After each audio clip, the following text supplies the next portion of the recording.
505,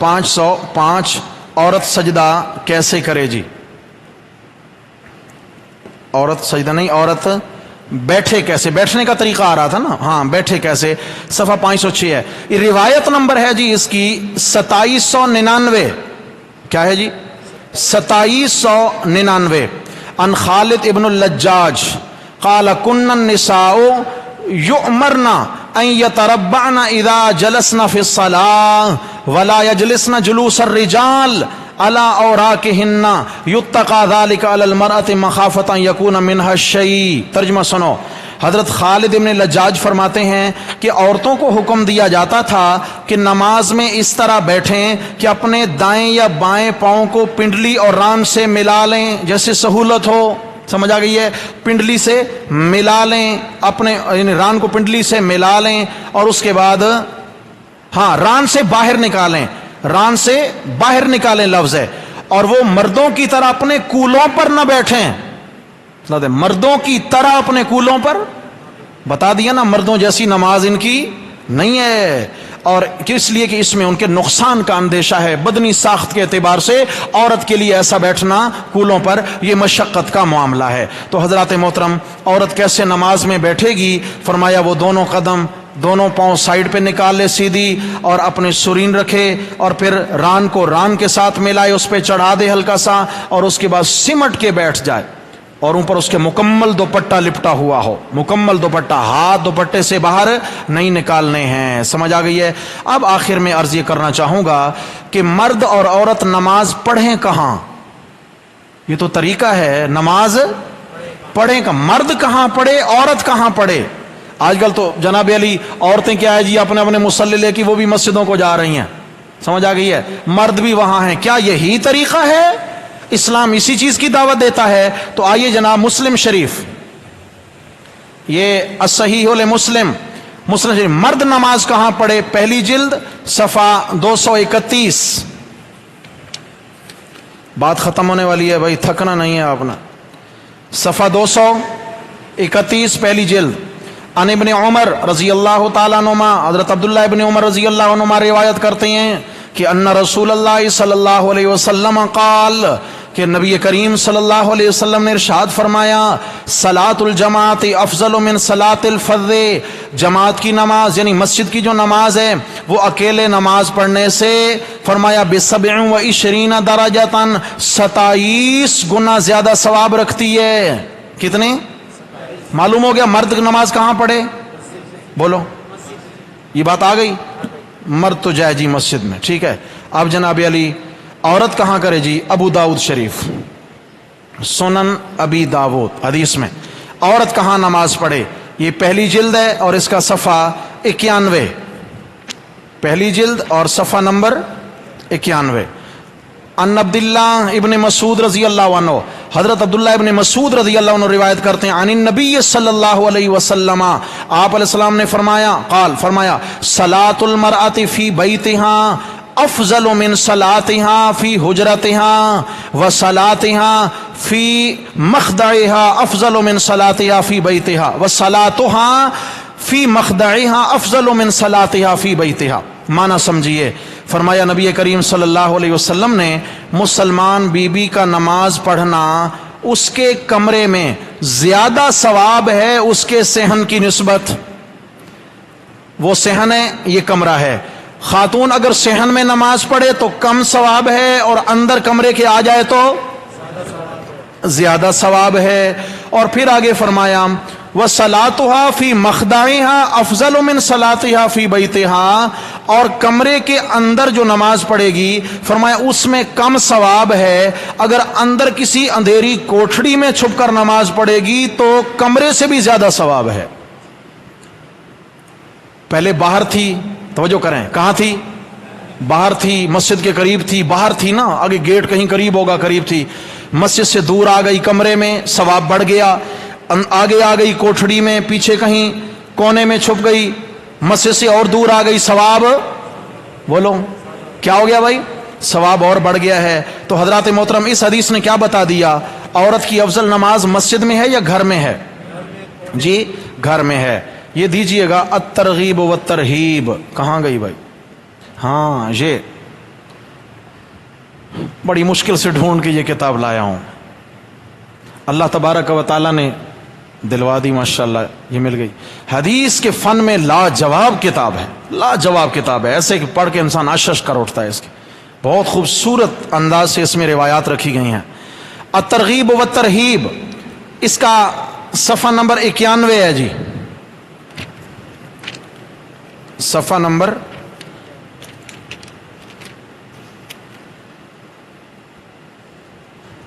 91 نہیں، صفحہ نمبر 94.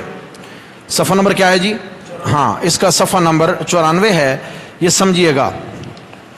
سب سے پہلے ایک روایت ہے، فرمایا وان ابن عمر رضی اللہ تعالی عنہما، حضرت عبداللہ ابن عمر رضی اللہ عنہما سے روایت ہے، فرمایا الرسول اللہ صلی اللہ علیہ وسلم قال، فرماتے ہیں کہ نبی علیہ الصلوۃ والسلام نے فرمایا المرأۃ عورۃ، المرأۃ عورۃ، عورت عورت ہے.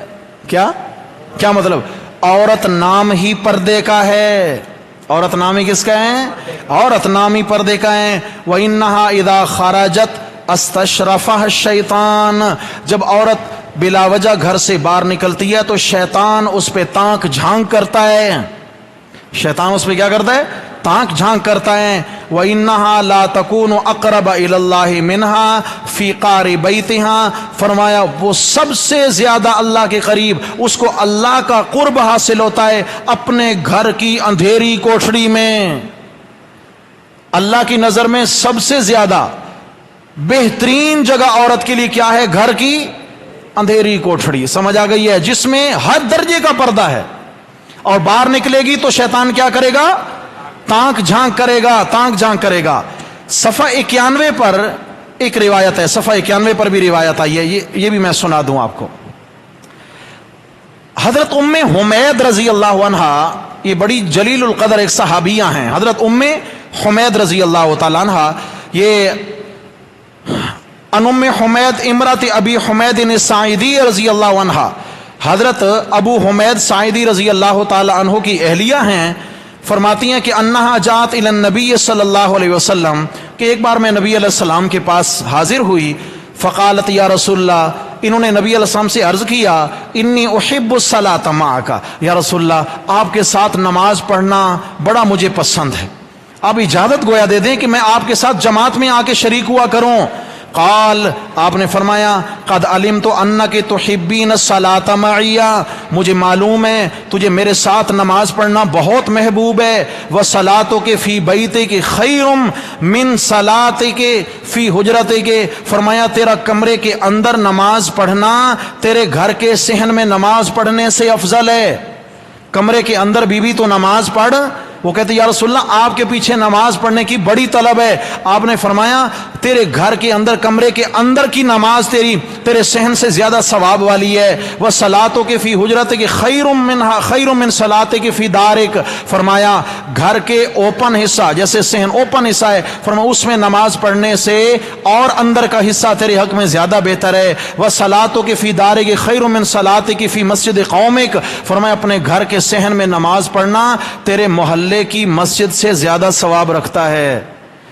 مسجد نبوی دور تھی نا، فرمایا تیرے محلے میں ایک مسجد ہے، تیری قوم کی مسجد ہے، اس میں آ کے نماز پڑھے گی تو کم ثواب ہوگا، گھر کے صحن میں نماز پڑھے گی تو زیادہ ثواب ہوگا. اگلے جملے ذرا غور سے سننا، وصلاتک فی مسجد قومک خیر من صلاتک فی مسجدی، فرمایا پھر اس کے بعد تیرا اپنے محلے کی مسجد، یعنی وہ جو اپنی قوم کی خاندان کی مسجد ہے، اس میں نماز پڑھنا زیادہ ثواب ہے مسجد نبوی کی نسبت، مسجد نبوی کی نسبت.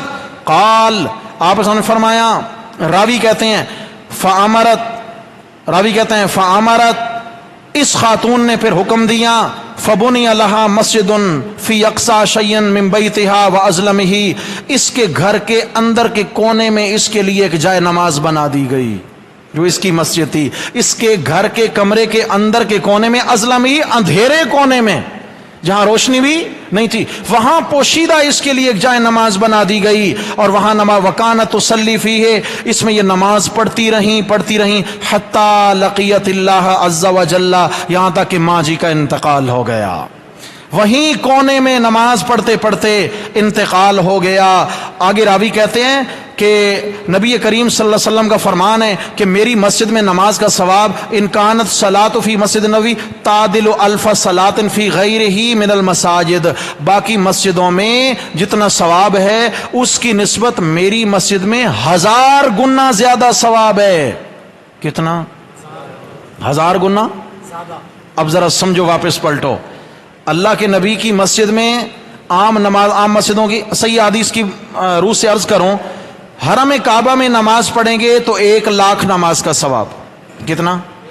جماعت سے نماز پڑھی تو 27 لاکھ نماز۔ مسجد نبوی میں ایک نماز پڑھی اکیلے تو 50,000 نماز۔ ایک روایت یہ 1000 کی ہے، اور اگر جماعت سے پڑھی ہے تو 13.5 لاکھ نمازیں، 50,000 13.5 لاکھ نمازوں کا ثواب۔ صحابی کہتے ہیں کہ نبی علیہ الصلوۃ والسلام نے فرما دیا حضرت ام حمید کو کہ میری مسجد جس میں 13.5 لاکھ نمازوں کا ثواب ہے، فرمایا یہ کم ہے، اس سے زیادہ تیرے لیے تیرے محلے کی مسجد کا ثواب زیادہ ہے، تیرے لیے، مردوں کے لیے نہیں، تیرے لیے۔ پھر فرمایا تیرے محلے کی جو مسجد ہے اس میں ثواب کم ہے، تیرے گھر کے صحن میں اس سے بھی تیرے لیے زیادہ ثواب ہے۔ اور پھر فرمایا تیرے صحن میں کم ثواب ہے، تیرے کمرے کے اندر اس سے بھی زیادہ ثواب ہے، اور تیرے کمرے کے اندر ثواب کم ہے، اس کے اندر اندھیرے کونے میں اس سے بھی زیادہ ثواب ہے۔ آپ نے کیا بتا دیا؟ میری مسجد میں 13.5 لاکھ نمازوں کا ثواب، لیکن تیرا کونا ثواب کے اعتبار سے میری مسجد سے کئی گنا زیادہ ثواب رکھتا ہے۔ سمجھ آ گئی ہے؟ تو میری مائیں، بہنیں، بیٹیاں کہاں نماز پڑھیں تو افضل رہے گی؟ بولو بھائی، اپنے گھر کے کونے میں۔ ایک اور حدیث سنا دوں، کتاب کا نام ہے جامع الاحادیث للسیوطی، امام سیوطی رحمہ اللہ کی جامع الاحادیث سے کتاب ہے۔ حضرت عبداللہ ابن عمر سے روایت کرتے ہیں، فرمایا صلاۃ المرأۃ وحدہا تفضل صلاتها فی الجمیع 25، عورت کا اکیلے نماز پڑھنا، سمجھو، مرد اکیلے نماز پڑھے 1 نماز، جماعت سے پڑھے 27 نمازیں۔ سمجھ آ گئی ہے؟ فرمایا کہ عورت کا اکیلے نماز پڑھنا مرد کی نماز یعنی با جماعت نماز سے 25 گنا زیادہ ثواب ہے۔ کھاتا الٹ ہو گیا، مرد جماعت سے پڑھے گا تو اجر بڑھے گا، عورت اکیلے گھر میں پڑھے گی تو جماعت سے زیادہ 25 گنا زیادہ اجر۔ جامع الاحادیث للسیوطی حدیث کی کتاب ہے۔ اچھا جناب، چلیں بھائی، بہت حوالے ہو گئے، اب تھوڑا سا آخر میں موازنہ کر کے دعا کر لیتے ہیں۔ سب سے پہلی بات یہ کہنا کہ مرد اور عورت ایک جیسے ہیں نماز میں، عبادت ایک جیسی ہے، مشابہت ہے، کوئی فرق نہیں ہے، تو میں نے پہلے عرض کیا کہ مردوں کو تو حکم ہے نماز کے لیے مسجد بنائیں، نماز کے لیے مسجد بنائیں۔ کیا ایسا شرعاً جائز ہے؟ کوئی مفتی فتویٰ دے گا کہ مرد محلے میں مسجد تعمیر کرے، عورتیں کہیں حنفیہ مسجد تو مردوں کی ہے، ساتھ ایک گلی چھوڑ کے ہم عورتیں اپنے لیے مسجد بناتی ہیں، الگ عورتیں بنا سکتی ہیں اپنے لیے مسجد؟ جی کیوں؟ وہ مسجد بنائیں گی تو اذان دینا پڑے گی، اقامت کہنا پڑے گی، امامت کرنا پڑے گی، جمعہ کا خطبہ بھی دینا پڑے گا، عیدین کے خطبے بھی۔ کیوں بھائی، چلے گا؟ جی نہیں چلے گا۔ تو اس لیے میرے بھائی سب سے پہلی بات تو یہ ہے کہ مسجد مردوں کے لیے ہے، عورتوں کے لیے نہیں ہے۔ حدیث میں آ گیا نا کہ عورت جب گھر سے باہر نکلتی ہے تو شیطان تانک جھانک کرتا ہے، اور اس کی عزت سب سے زیادہ محفوظ، ایمان محفوظ گھر کے اندھیرے کمرے میں ہے، اللہ کا قرب زیادہ اسے حاصل ہوتا ہے۔ نمبر 2، مرد مؤذن بن سکتا ہے، عورت اذان؟ آپ ذرا تقابل کرتے جائیں کہ ایک جیسے ہیں یا الگ ہیں۔ مرد امامت کر سکتا ہے، عورت نماز پڑھا سکتی ہے؟ نہیں پڑھا سکتی ہے۔ مرد خطیب بن سکتا ہے، واعظ کر سکتا ہے جمعہ میں، عورت عید پہ نہیں کر سکتے ہیں۔ اچھا، جماعت کھڑی ہو رہی ہے، جی جماعت کھڑی ہو رہی ہے، چلیں جی گھر کے اندر ہیں، میاں بیوی جماعت کرانے لگے ہیں، یا گھر کے مرد بھی ہیں، عورتیں بھی ہیں، محرم ہیں۔ آج عورت کہتی ہے آج تو اقامت میں پڑھوں گی، پڑھ سکتی ہے؟ مسجد تو گھر کے اندر بھی عورت کو اقامت کہنے کا حق حاصل نہیں ہے، خبردار، یہ کام تیرا نہیں ہے، مردوں کا ہے۔ اچھا یہ کہتی ہے کہ بھائی میں تو مردوں کے شانہ بشانہ چلوں گی، برابر چلوں گی، مردوں کی صف میں کھڑے ہو کے نماز پڑھنا چاہتی ہوں، ایک جیسی نماز ہے نا، کوئی فرق نہیں ہے، تو ٹھیک ہے عورتیں مرد کے برابر مصلی ڈالیں اور یہ بھی نماز پڑھے وہ بھی نماز پڑھے، کیا فتویٰ ہے؟ نماز ہو جائے گی؟ نہ عورت کی ہوگی نہ مرد کی ہوگی، سمجھ آ گئی ہے؟ لہذا برابری نہیں ہے۔ اس کے علاوہ جو دوست اونچی آواز سے آمین کہتے ہیں، ہم تو قائل نہیں ہیں اس چیز کے، جو دوست اونچی آواز سے آمین کہنے کے قائل ہیں ان سے سوال ہے کہ یہ جو اونچی آواز سے آمین کہتے ہو، کیا خواتین کے لیے بھی اونچی آواز سے آمین کہنے کا حکم ہے آپ کے ہاں؟ ایک سوال ہے نا کہ بھئی کیا مرد تو چلیں کہتے ہیں ٹھیک ہے، کیا خواتین بھی اونچی آواز سے آمین کہیں گی؟ اگر وہ کہتے ہیں ہاں حدیث لائیے، اگر کہتے ہیں نہیں منع دکھائیے، ثبوت ہے تو بھی حدیث لائیے، نہیں تو پھر آپ تو کہتے تھے فرق نہیں ہے، کیوں فرق کرنے لگے ہو یہاں پہ؟ سمجھ آ گئی ہے؟ فتویٰ دیں گے کہ عورت کو اونچی آواز سے آمین کہنا جائز، اور میرے پاس حوالے موجود ہیں، میرے یار لوگوں کی کتابوں میں فتوے موجود ہیں کہ عورت اونچی آواز سے آمین نہیں کہہ سکتی۔ فرق کیوں کیا یہاں پر؟ اس کے علاوہ مرد کے لیے لازم ہے، واجب ہے کہ وہ جماعت میں شریک ہو، جب تک کوئی شرعی عذر نہیں ہے اس کا واجب ہے۔ عورت کے لیے واجب ہے؟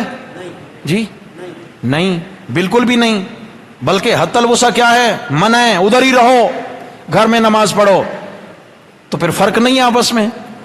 اچھا تھوڑا سا اور آگے اگر ہم چلیں، جمعہ عیدین مرد پر واجب ہیں، مرد محلے میں موجود ہے، جمعہ نہیں پڑھے گا منافق لکھا جائے گا۔ یہ بھی تو مسلمان ہے بیچاری، کہ میں کیوں جمعہ چھوڑوں، میں بھی منافق لکھی جاؤں گی۔ عورت پہ جمعہ واجب ہے؟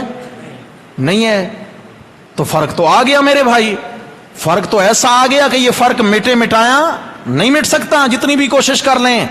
اور اس کے بعد یہ ہے، میں نے شروع میں بھی کہہ دیا، مرد نے اگر ننگے سر بھی نماز پڑھ لی تو چلے گا بامر مجبوری، لیکن عورت نے بامر مجبوری اگر ننگے سر نماز پڑھی تو نماز جائز نہیں ہے۔ سمجھے کہ مجبوری کیا ہے اس کی؟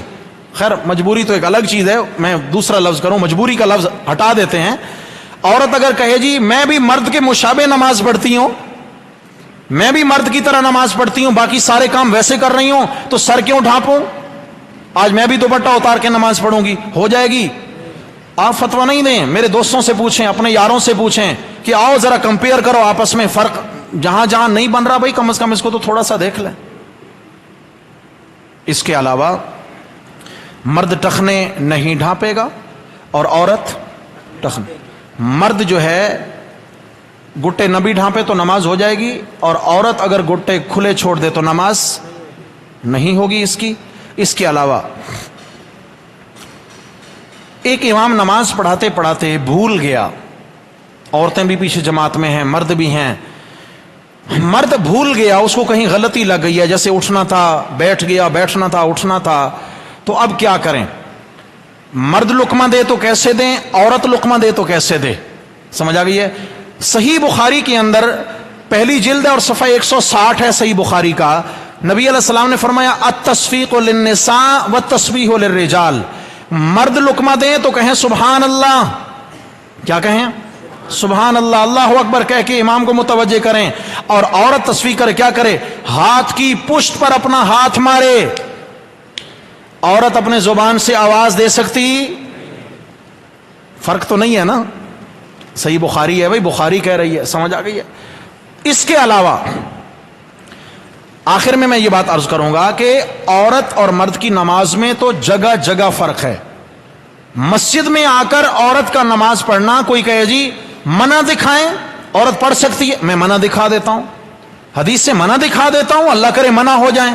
حدیث کہہ رہی ہے، حدیث میں منع کیا گیا، یہی ابو داؤد ہے، پہلی جلد ہے اور صفحہ 91 ہے، پہلی جلد ہے اور صفحہ 91، اس میں باقاعدہ طور پر عورتوں کو مسجد میں آ کر نماز پڑھنے سے کیا کیا گیا بھائی؟ منع کیا گیا ہے۔ فرمایا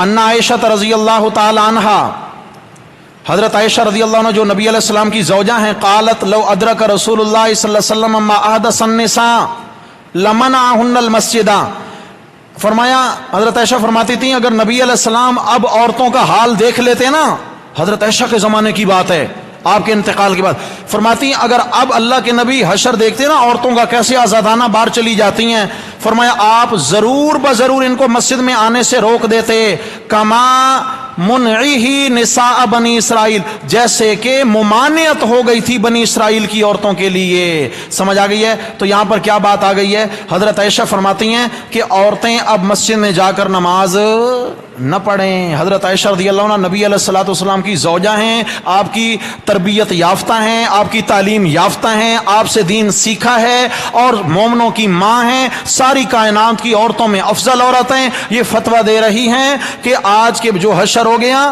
آج سے 1400 سال پہلے، بے حیائی تو نہیں ہوگی نا، بے حیائی تو نہیں ہوگی نا، لیکن اتنا ہوگا کہ بس کبھی کبھی عورتیں جو ہے نا وہ گھر سے بلا وجہ باہر چلی جاتی ہیں، یا یہ کہ نماز کے لیے گئی ہیں اور جاتے جاتے کوئی دیر کر دی، آتے دیر کر دی، یا عورت کی عادت ہوتی ہے آپس میں گپ شپ میں کہیں پہ، سمجھ آ گئی ہے، تھوڑی سی دو چار باتیں کر لی چلتے چلتے۔ تو حضرت عائشہ رضی اللہ عنہ نے فرمایا اللہ کے نبی اگر تمہارا یہ آج کا وتیرہ دیکھ لیتے تو تمہیں ضرور مسجد میں آنے سے کیا کرتے؟ منع کر دیتے۔ آج تو فتنے کا دور نہیں ہے نا، 14 صدیاں گزر گئیں، آج تو کوئی بے پردگی نہیں ہے۔ حضرت عائشہ کے زمانے میں اگر یہ حال پیدا ہو گیا تھا کہ ضرور منع کر دینا چاہیے، تو آج تو بطریق اولا کیوں بھائی، عورتوں کا ایک مجمع اگر مسجد میں آئے، مردوں کا مجمع بھی مسجد میں آئے، مجھے ایمان سے سوچ کر بتائیں خطرہ ہے کہ نہیں ہے؟ جی حرف آئے گا کہ نہیں آئے گا؟ شیطان کو موقع ملے گا نہیں ملے گا؟ سمجھ آ گئی ہے؟ اس لیے مسلمان خواتین کی مسجد ان کے اپنے گھر کا اندھیرا کونا ہے، اندر چلی جائیں، اندھیری کوٹھری میں نماز پڑھیں، چھپ کر جتنی نماز پڑھیں گی، حدیث آپ نے سن لی، اللہ تعالیٰ اس کو نگاہ رحمت سے دیکھتے ہیں، فرشتوں کو گواہ بنا کر کہتے ہیں کہ فرشتوں گواہ رہنا میں نے اس کی مغفرت کر دی ہے۔ یہ ہماری ماؤں بہنوں بیٹیوں کے لیے بہترین پیغام ہے رسول اللہ صلی اللہ علیہ وسلم کی احادیث مبارکہ کی روشنی میں کہ مسلمان مرد کا الگ معاملہ ہے، مسلمان عورت کا الگ معاملہ ہے، آپس میں ان کی مشابہت نہیں۔ پرچیاں بھی آ گئیں۔ اللہ تبارک و تعالی عمل کی توفیق دیں جی، اللہ تعالی ہم سب کو سیکھ کر نماز پڑھنے والا بنائے۔ مرد سجدے میں پاؤں ملا کے رکھے یا الگ رکھے؟ دیکھیں جی، جیسے ہم قیام میں تھے نا، قیام میں اسی حیت میں ہم نے سجدے میں جانا ہے، پاؤں یہیں پہ ہی اپنی انگلیوں پہ آ جائیں گے، سمجھ آ گئی ہے؟ جتنا فاصلہ اس میں ہے اسی میں ہی رہے، اپنے پاؤں کو آپس میں یوں ملا نہیں لیں، سمجھ، اسی حیت میں رہیں، البتہ پنجے زمین سے اٹھنے نہ پائیں۔ اگر دونوں پنجے جو ہیں وہ 3 تسبیحات کے بقدر زمین سے اٹھے رہ گئے تو نماز فاسد ہو جائے گی حمل کثیر کی وجہ سے۔ نمازیں اگر مقیم 15 دن سے کم ہے تو ہر نماز آدھی ہوتی ہے، یعنی فرض ظہر کے 2، عصر کے 2، مغرب کے 2، اچھا مغرب میں بھی 2 آ گئے، عشاء 2، وتر 1، کیا یہ ترتیب صحیح ہے؟ یار تھوڑا سا ضرب تقسیم اور کر لیتے کام اور چل جاتا۔ اور میرے پیارے دوستو، 4 رکعات والے فرائض میں صرف 2 کی اجازت ہے۔ کتنے؟ فجر میں قصر نہیں ہے، مغرب میں قصر نہیں ہے، سمجھ آ گئی ہے جی؟ فجر کے بھی پورے، مغرب کے بھی پورے ہیں، ان کو نہیں توڑنا، ان کو چھیڑنا بھی نہیں ہے۔ ظہر میں بھی 2 پڑھیں، عصر میں بھی 2 پڑھیں فرض، عشاء میں بھی فرض 2 پڑھیں اور 3 وتر پڑھیں، سمجھ آ گئی ہے؟ وتر 1 نہیں ہے، وتر میں کوئی قصر نہیں ہے جی، وتر ہمیشہ، یہ وتر حدیث میں آیا، وتر جو ہے نا وہ مغرب کی نماز کی طرح ہیں۔ کیا مطلب؟ مغرب کی نماز کی کتنی رکعت ہیں فرائض کی؟ 3، تو وتر کی بھی 3 رکعت ہر حال میں۔ اچھا جی، اگر ایک شخص شرعی عذر کے تحت نماز چیئر پر پڑھتا ہے، کیا لفظ ہے، نیت میں پہلی رکعت میں قیام کرتا ہے، باقی بیٹھ کر ادا کرتا ہے، کیا وہ وتر 1 پڑھے گا یا 3؟ بھائی وتر ہر حال میں 3 پڑھنے ہیں، کیا وتر میں کوئی گنجائش نہیں ہے، وتر ہر حال میں 3 پڑھنے ہیں۔ ہمارے گھر میں بلیاں پلی ہوئی ہیں، جب ہم نماز پڑھتے ہیں تو وہ اچانک چلی ہوئی آتی ہیں، زمین پر سجدے کی جگہ پر آ کر بیٹھ جاتی ہیں، ہم کچھ بھی نہیں کر سکتے کیونکہ ہم نماز کی حالت میں، اب ہمیں کیا کرنا چاہیے؟ کیا اپنی نماز دہرانا ہوگی؟ فرض و سنت نماز کی ادائیگی کے بارے میں جس طرح ہمیں پتہ ہے کہ کسی زیرو تصویر وغیرہ، یہ تصویر کے حکم میں نہیں ہے۔ بلیوں کے متعلق ہے کہ یہ سواکن البیوت جو جانور ہوتے ہیں جو گھروں میں رہتے ہیں اکثر، تو وہ انسانوں کے ساتھ گھلے ملے رہتے ہیں، جو گھروں میں رہنے والے جانور ہیں۔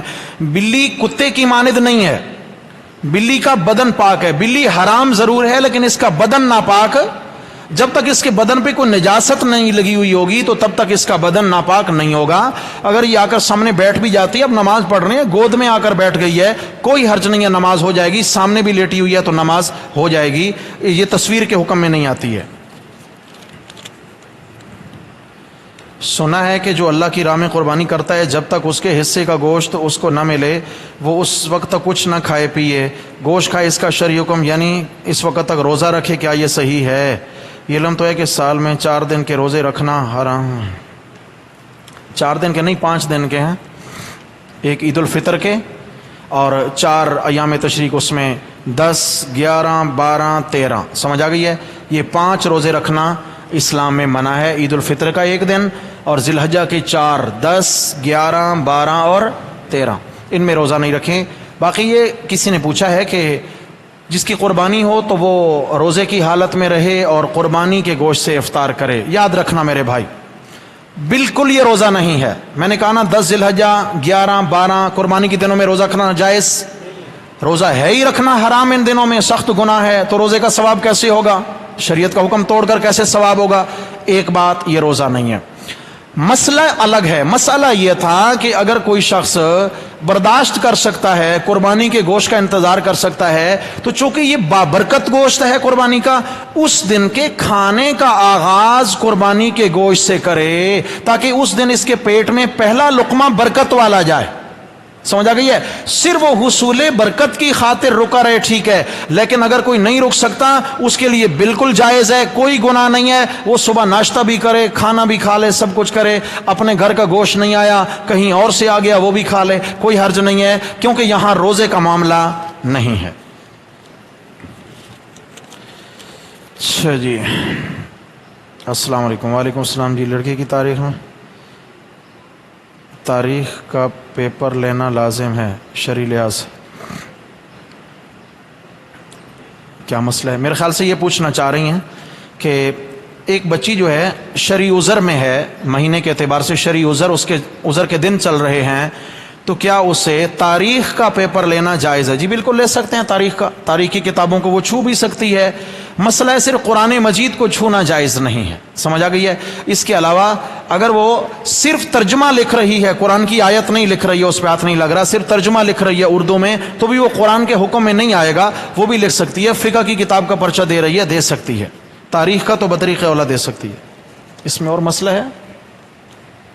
ہاں ہے، نزلہ بہت شدید ہو رہا ہو نماز کے دوران رومال سے صاف نہیں، رومال سے صاف نہیں کر سکتے، اپنی جیسے آستین ہے، آستین سے یا اس طریقے سے کر سکتے ہیں، الگ سے رومال لے کر صاف کرنا یہ عمل کثیر میں آتا ہے۔ قربانی کرنے والے گوشت کی تقسیم ان لوگوں کو دیں جن کے یہاں قربانی نہیں ہوتی، جن کے گھر ہو ان کو گوشت نہ دیا جائے، چاہے وہ پڑوسی ہی کیوں نہ ہوں، اور نہ ان سے لیا جائے کیونکہ ہم نے قربانی میں حصہ لیا۔ باقی تقسیم کی ترتیب وہ 3 حصوں میں۔ دیکھیں جی، یہ بات تو بالکل ہے کہ ہم ڈھونڈ کر ان لوگوں تک گوشت پہنچائیں جنہوں نے قربانی نہیں کی، جو غریب ہیں، سمجھ آ گئی ہے؟ ہم شاہ فیصل میں رہتے تھے تو وہاں میرے علم میں گھرانے تھے جو بیچارے قربانی والے دن شام میں بھی انہوں نے دال پکائی، قربانی کا دن، اور دوپہر میں تو ہو سکتا ہے دیر سویر ہو جائے لیکن شام میں، سمجھ آ گئی؟ اصل میں ہم یہاں پہ تعلقات نبھاتے ہیں، اس کے گھر سے آیا ہے اس کے گھر بھیجنا ہے، سمجھ آ گئی ہے؟ غریب غرباء ہمارا مقصد ہی نہیں ہوتے۔ اگر غریب غرباء مقصد ہوں تو قربانی سے پہلے اپنی گلی میں، اپنے محلے میں تحقیق کر لیں، ایک لسٹ بنا دیں، ایک فہرست بنا لیں کہ یہ لوگ ہیں، سب سے پہلے ان لوگوں تک پہنچائیں، اس کے بعد پھر عزیز و اقارب رشتہ دار جنہوں نے قربانیاں کی ہیں بالکل دے سکتے ہیں، ان کو بھی دوست احباب کو دے سکتے ہیں، کسی کے گھر سے آیا تو لوٹائیں نہیں کہ بھئی ہم نے کی ہے، لے لیں، کہیں اور آگے ضرورت مند کو دے دیں، خود نہیں رکھنا، ضرورت مندوں کو دے دیں، سمجھ آ گئی ہے؟ تو کوئی گناہ نہیں ہے، جس کو جی چاہے دے دیں، کم دیں زیادہ دیں، دے سکتے ہیں، لیکن یہ الگ بات ہے، زیادہ بہتر یہ ہے کہ مستحقین تک پہلے پہنچایا جائے۔ ناظرہ سبق کی جو کلاس ہے اس میں شرکت نہیں کر پا رہے قربانی کے جانور کی وجہ سے، اگر قربانی تک تعطیلات ہو جائیں تو جی دیکھیں جی، میں تعطیلات تو ابھی دے دوں، ہماری عشاء کے بعد نمازیوں کی ناظرہ کی کلاس چل رہی ہے الحمدللہ، ساتھی اس میں قرآن پاک پڑھ رہے ہیں۔ رمضان میں تعطیلات مبارکہ شروع ہوئیں، چلتے چلتے ابھی ایک ہفتہ پہلے سبق شروع ہوا، ٹھیک ہے جی، اتنی تعطیلات ہوئیں۔ ابھی جانور خریدنے جا رہے ہیں تو جناب تقاضا ہے تعطیلات کا، پھر جانور ذبح کریں گے تو پیٹ خراب ہونے کا تقاضا ہوگا، تعطیلات پھر چاہیے۔ قربانی کا گوشت بہت کھا لیا ہے بہت دن، تو بھائی آپ قربانی کے جانور خریدتے رہیں، جو جن کے نصیب میں ہے وہ آئیں، اور روزانہ تو نہیں جا رہا نا ہر بندہ، اگر منڈی دیکھنے کا شوق ہے تو پھر آپ خواہ اپنی کلاس کا نقصان کر رہے ہیں، یہ بڑا نقصان ہے، خدا کے لیے نقصان نہیں کریں میرے بھائی۔ دیکھیں کبھی ایک دفعہ جائیں اور دن میں جائیں، پہلے جمعے پر بھی عرض کی ہے، راتوں میں جانور لینے نہ جائیں، عیب کا پتہ نہیں چلتا، دن میں جائیں، روشنی میں جائیں اور دن میں جانور خرید کر کے لے آئیں۔ اور ہماری کلاس دن میں ہوتی ہے رات میں ہوتی ہے؟ رات میں۔ اور تمام دوستوں بھائیوں سے گزارش بھی ہے کہ دیکھیں بھائی قیمتی موقع ہے، اگر ہم اپنا قرآن مجید ٹھیک کر لیں گے انشاءاللہ نقصان ہوگا فائدہ ہوگا، پتہ نہیں کب آ جائے موت کا، اللہ کی طرف سے پیغام آ جائے۔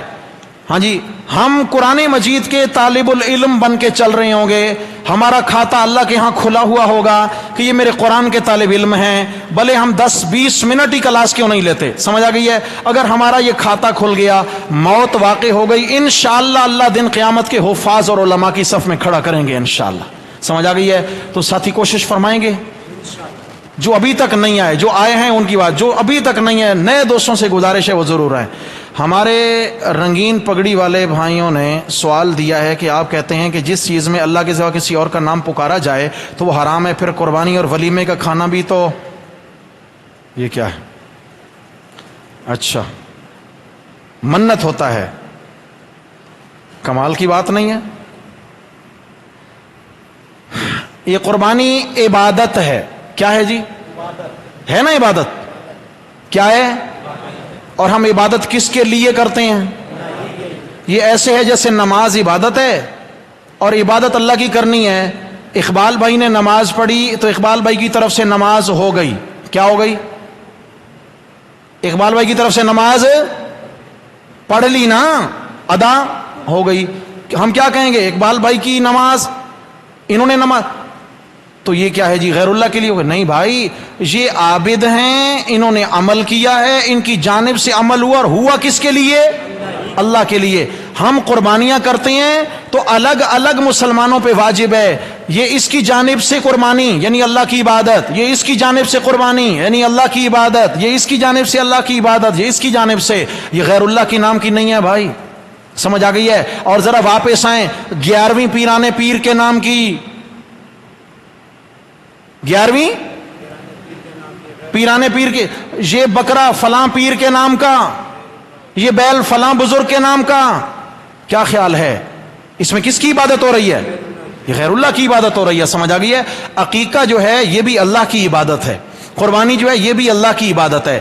اللہ کے لیے ذبح کریں، کھائیں، کھلائیں ہر ایک کو، کون منع کرتا ہے بھائی؟ اللہ کے لیے پکائیں، کھائیں، کھلائیں، کون منع کرتا ہے؟ ہم تو منع کرتے ہیں بھائی غیر اللہ کے نام پر نہ دیں، غیر اللہ کے تقرب کے لیے نہ دیں، کیونکہ یہ عبادت ہے اور عبادت حق صرف کس کا ہے؟ اللہ کا ہے۔ تو میرے بھائیو دوستو بزرگوں، آج کے ہمارے سبق کا خلاصہ کیا نکلا کہ مرد اور عورت کی نماز میں خاطر خواہ فرق ہے۔ عورت کی نماز میں کس چیز کا لحاظ رکھنا ہے؟